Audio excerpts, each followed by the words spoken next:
Hello, welcome to Radiation Test. And today is November 29th, 2011. And I decided that after we did the November milk test that I still had a little bit of doubt in my mind as whether or not we had contamination in the milk. So I've decided that what I'm going to do is I'm going to get a half gallon of whole milk, put it in this pan, and I'm going to simmer it down so we can get as much water out of it as possible. So we'll simmer it down for several hours to get a sludge or a paste, and that will concentrate any contamination down into the paste by removing the water out of it. So, and then we'll throw the simmered down milk in front of the Geiger counter to see what kind of a test result we get. So we'll go ahead and get with it here. Open this milk up.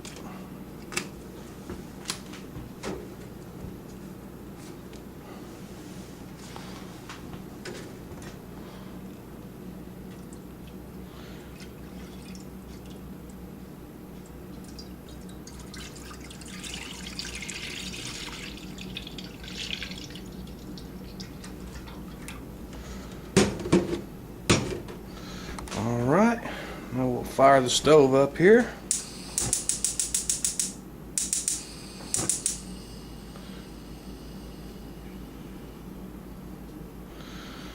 Okay, and now if I can move this on over to the fire here.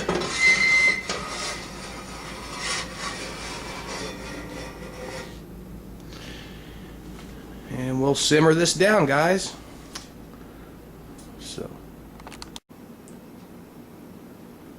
in a nuclear reactor, they put the fuel rods in the reactor core, and the fuel rods generate heat.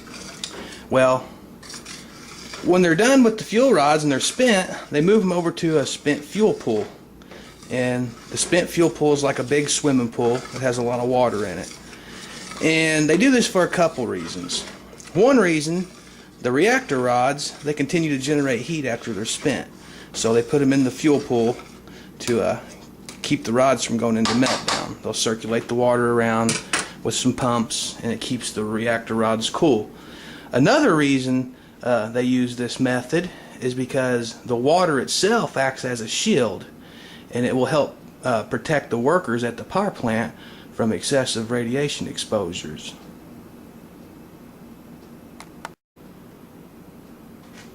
So basically, guys, what we're trying to accomplish here at Radiation Test today is to remove as much water as we possibly can out of this milk, because it acts as a shield while simultaneously concentrating any possible radionuclides down into the sludge.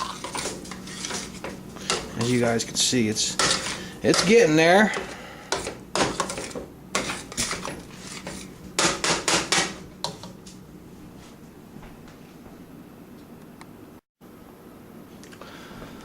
Alright guys, this milk right here, as you can see, it's turned into like a doughy paste, and I think it's just about ready to throw in front of the Geiger Mueller tube, so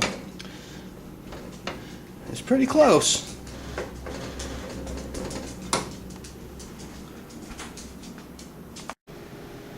Hey guys, we're ready to throw this milk sludge here in front of the Geiger counter.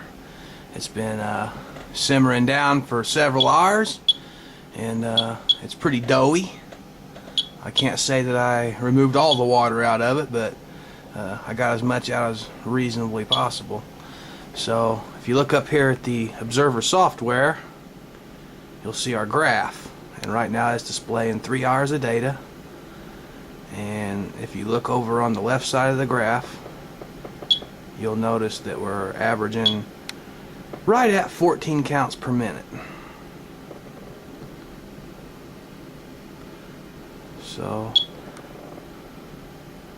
and right now it currently is 5:02 p.m. and we're going to throw this here milk sludge. Let me get a, yeah, it's pretty dry. it's actually pretty dry. So we're going to throw this sludge here, shape it into a little ball maybe. Yeah, it's real dry. So, and I did wash my hands before I picked up this milk sample. So try and get a flat spot on the edge of it.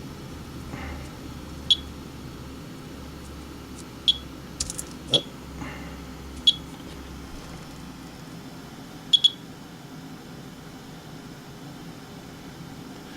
And we'll let this milk dough ball set in front of the Geiger-Muller tube for a little while.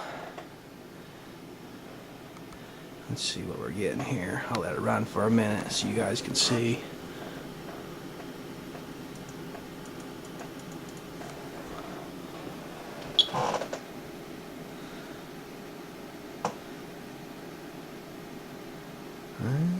Looks like we threw the milk dough ball in front of the Geiger counter about 8:04 p.m. So we'll see what 8:05 gets us.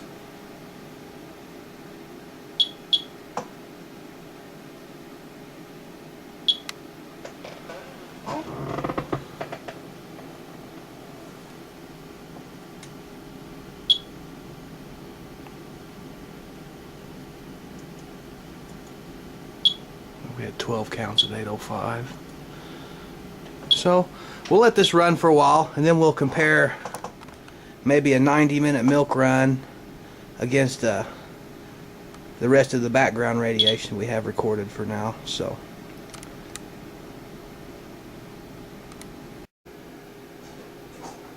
alright, I put my eyeglasses on, guys.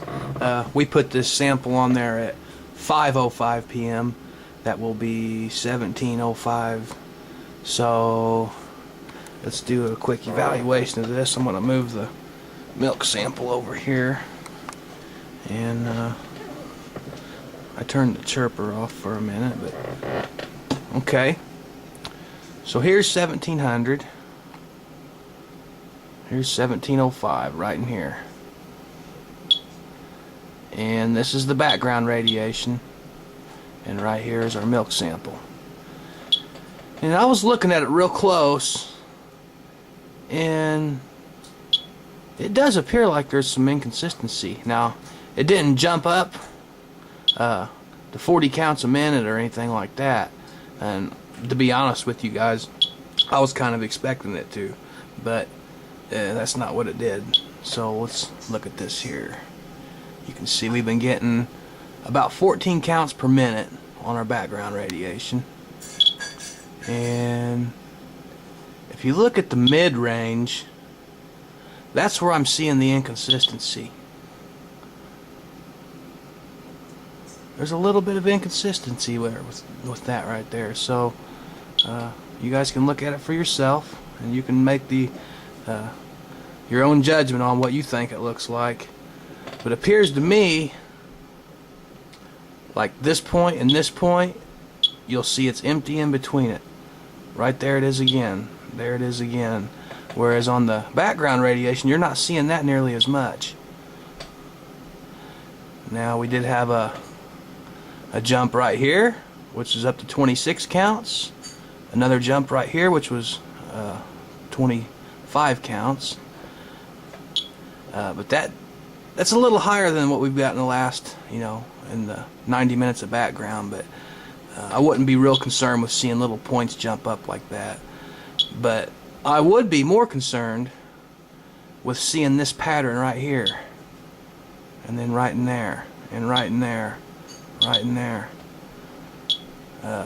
So I'm not going to sit here and tell everybody that this milk is contaminated with radiation,